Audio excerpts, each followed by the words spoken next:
c'est Mimi Leili, j'espère que vous allez bien. Aujourd'hui je vais faire une vidéo qui parle des livres que je vais retirer de ma bibliothèque, qui est donc ici, voilà. Vous voyez peut-être pas, mais là il y a un petit creux parce que j'ai réussi à faire un petit peu de place. On va voir ensemble ce que j'ai réussi à retirer. Pourquoi je fais ça? Parce que maintenant que j'ai une nouvelle vie, n'est-ce pas? J'ai aussi un espace réduit par rapport à ce que j'avais avant. Et il va falloir faire des choix pour que je puisse continuer à avoir des livres, tout simplement. Et c'est une problématique à laquelle je n'étais pas confrontée avant. Parce que j'avais pas mal de place dans ma bibliothèque précédente, comme vous l'avez probablement vu dans mes vidéos.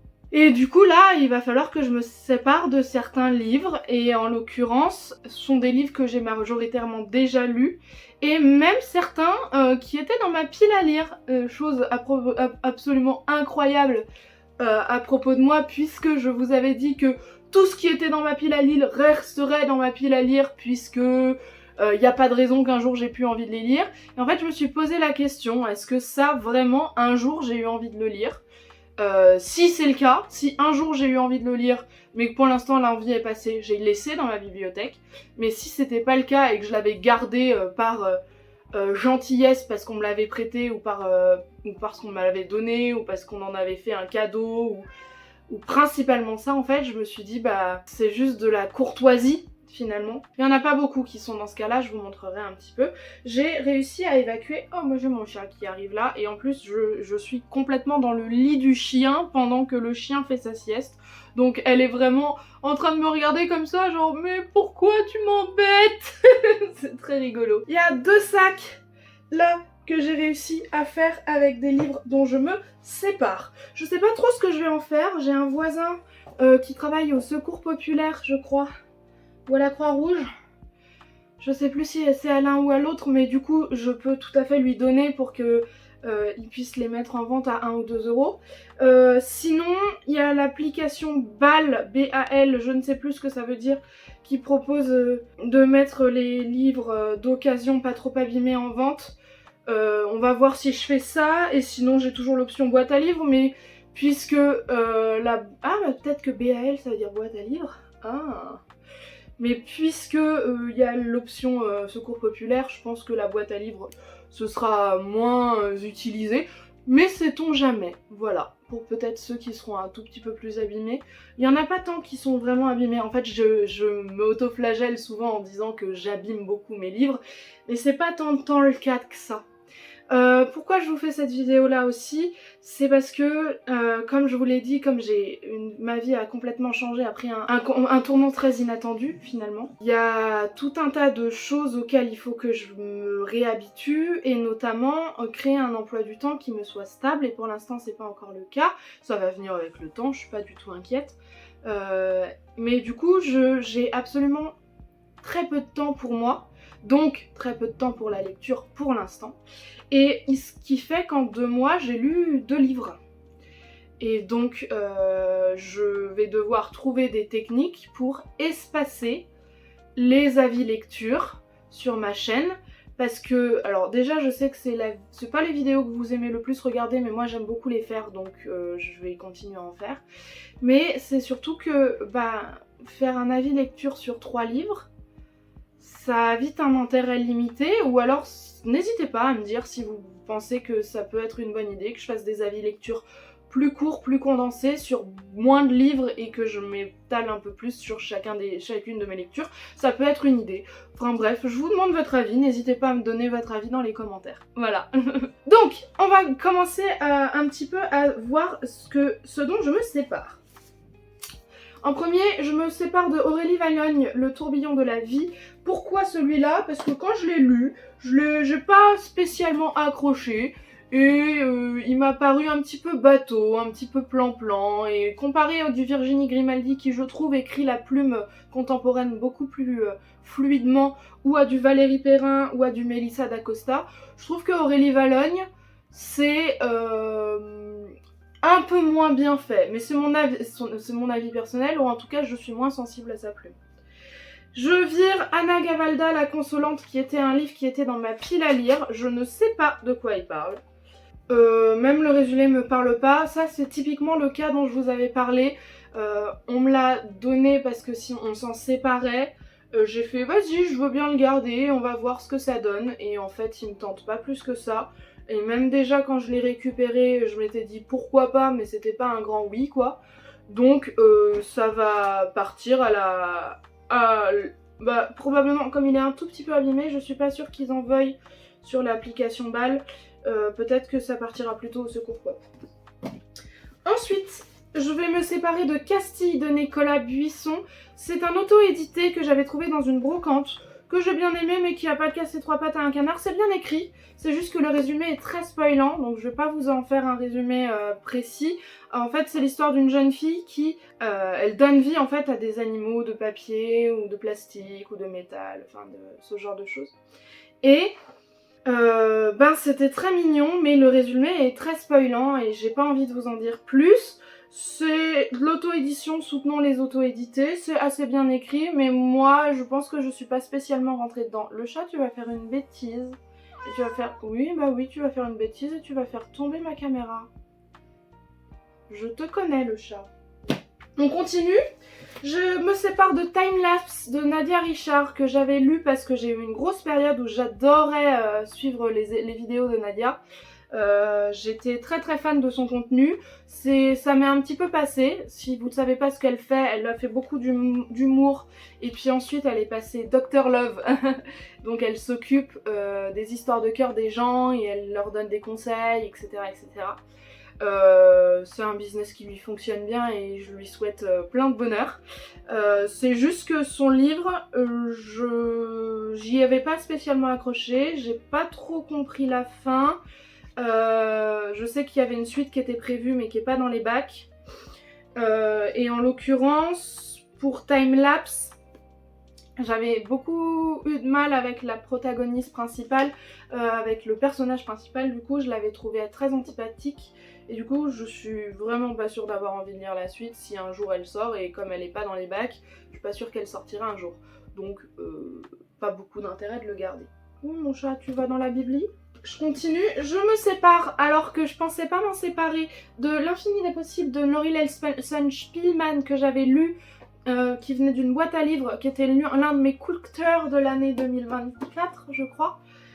C'est un livre qui parle de famille et d'amour, et c'est une quête de vie en voyage, et c'était vraiment génial.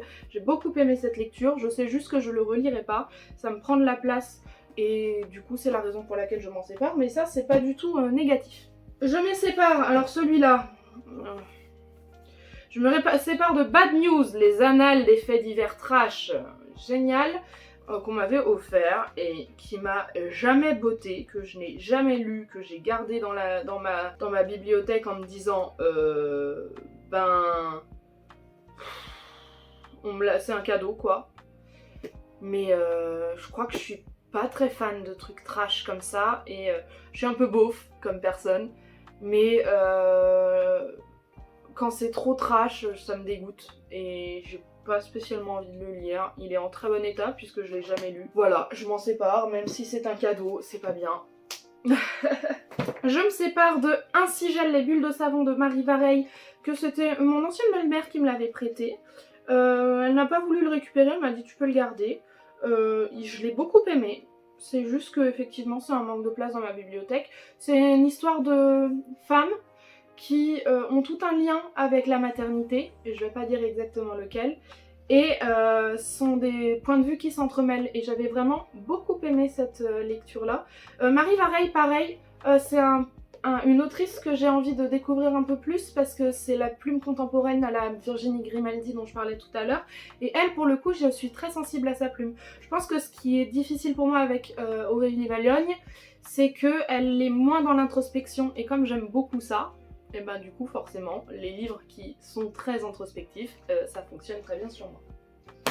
Dans la même vibe, je me sépare de Sophie Talmen, Des Matins Heureux, qui cette fois est un croisement de vie de gens qui travaillent qui sont dans Paris, que ce soit une SDF ou une jeune fille qui est pas très bien dans sa peau, etc. etc. dans le quartier Montparnasse, comme je viens de le relire. Je l'avais pris parce que la couverture me plaisait beaucoup. Et en l'occurrence, j'avais beaucoup aimé cette lecture, c'était très doudou, c'était très cocon, mais pareil, c'est une question de place dans ma bibliothèque, puis ce sont pas des très beaux objets livres, ce sont des poches, je peux m'en séparer, ça me fera rien de spécial, mais c'était une très bonne lecture. Je me sépare également de Ma fille de Jeanne Schemilt, qui est un thriller que j'ai lu. Il me semble que j'avais déjà commencé ma chaîne YouTube quand je l'ai lu, donc vous avez peut-être entendu parler de ce thriller. Ça casse pas trois pattes à un canard, mais ça avait bien fonctionné sur moi. C'est une jeune fille qui disparaît et sa mère qui met tout en œuvre pour essayer de la retrouver, même si ça fait plusieurs années que sa fille a disparu. Et la fin était assez peu prévisible, je l'avais pas vue venir, mais elle m'a pas satisfaite complètement. Donc voilà, c'était mon avis sur Ma fille de Jeanne Schemilt. Je me sépare de L'étranger de Albert Camus parce que si je dois faire un jour une collection de beaux livres, de beaux vieux livres, je préfère qu'ils soient beaux et pas en poche. Donc si un jour je trouve une très belle édition de L'étranger, je pense que je me la prendrai. Mais en attendant, comme je l'ai lu et que je l'ai d'ailleurs beaucoup aimé, c'est un classique que j'ai beaucoup aimé, L'étranger,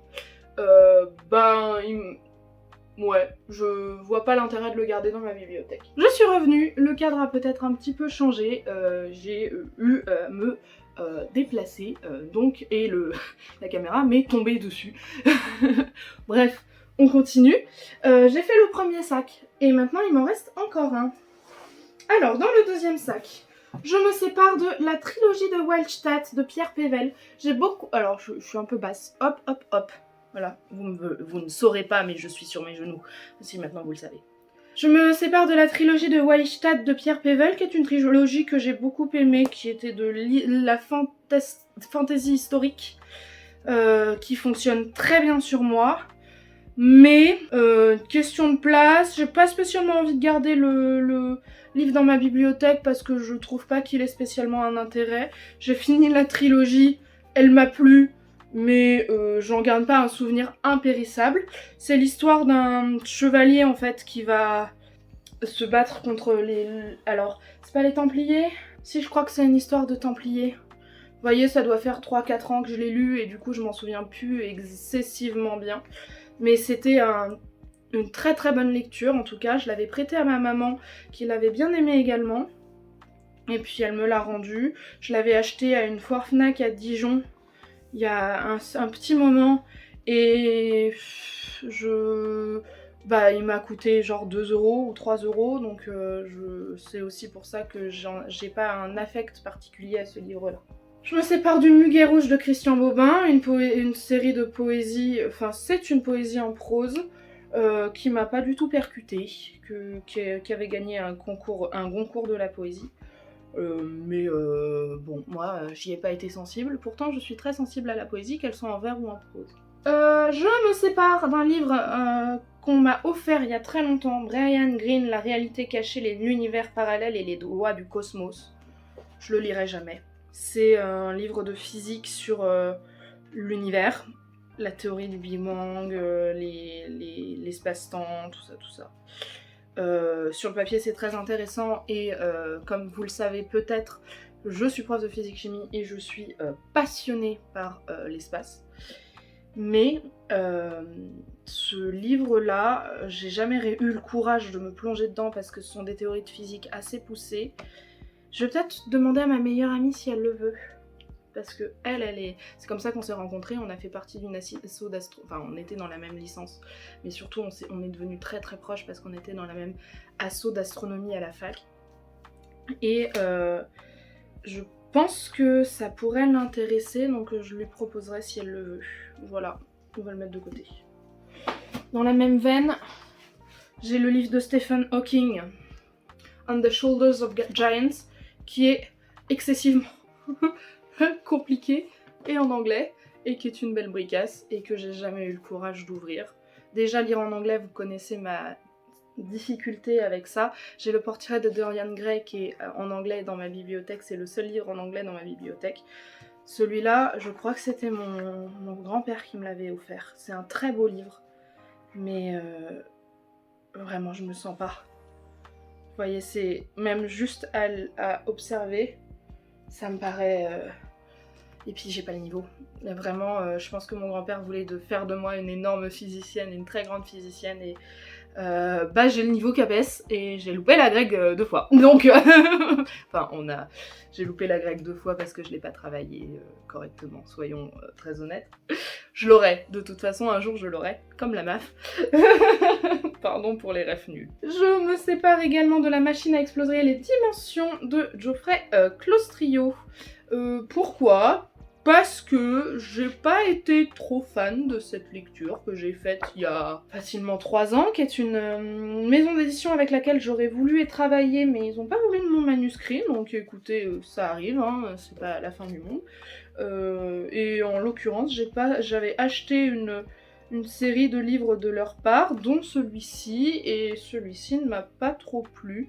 Je l'ai trouvé original, c'était quelqu'un qui voyageait dans les dimensions avec une machine de sa création, finalement. Et en fait, malgré ça, moi je trouvais ça au début assez intéressant, parce que ça prenait un angle qui me plaisait bien, avec tout un débat sur la famille, sur est-ce qu'il était le père de ses enfants dans une autre réalité, enfin ce genre de choses. Et après ça partait dans des délires avec des dimensions excessivement éloignées de la sienne, et du coup j'ai un peu moins accroché. Voilà. Ensuite, je me sépare de celui-là. Je l'ai dans ma pile à lire depuis longtemps. Une femme qui ne disait rien, de Michel Schuller, que je n'ai jamais lu. Je dois l'avoir dans ma pile à lire depuis facilement 5 ans. Je l'avais pris en boîte à livres, il me tentait bien. À chaque fois je relis le résumé, je me dis ah oui, il me tente bien. Mais en fait, force est de constater que je ne le sors pas, et que à chaque fois que je me dis ah je peux le sortir, je fais j'ai vraiment pas envie. Donc en fait, c'est un livre que je lirai jamais, je pense. Donc autant qu'il retourne en boîte à livres, ou en tout cas pour des gens qui en auront plus d'intérêt que moi.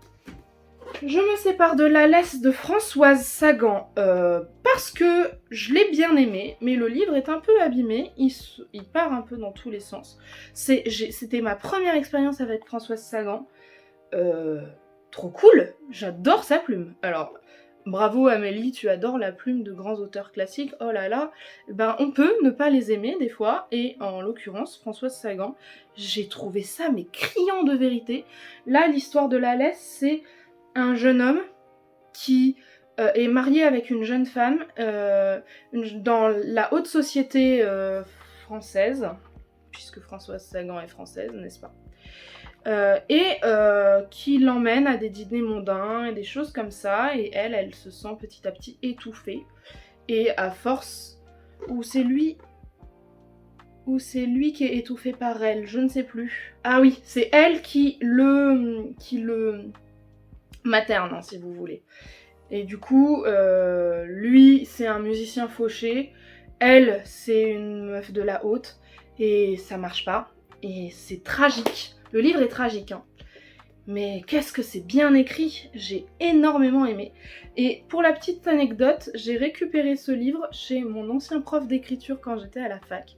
Parce que j'ai fait une option écriture quand j'étais en L1. Je l'ai fait pour sortir un peu des cours de physique. J'ai adoré, juste pareil, si un jour je trouve une belle édition, je prendrai une belle édition.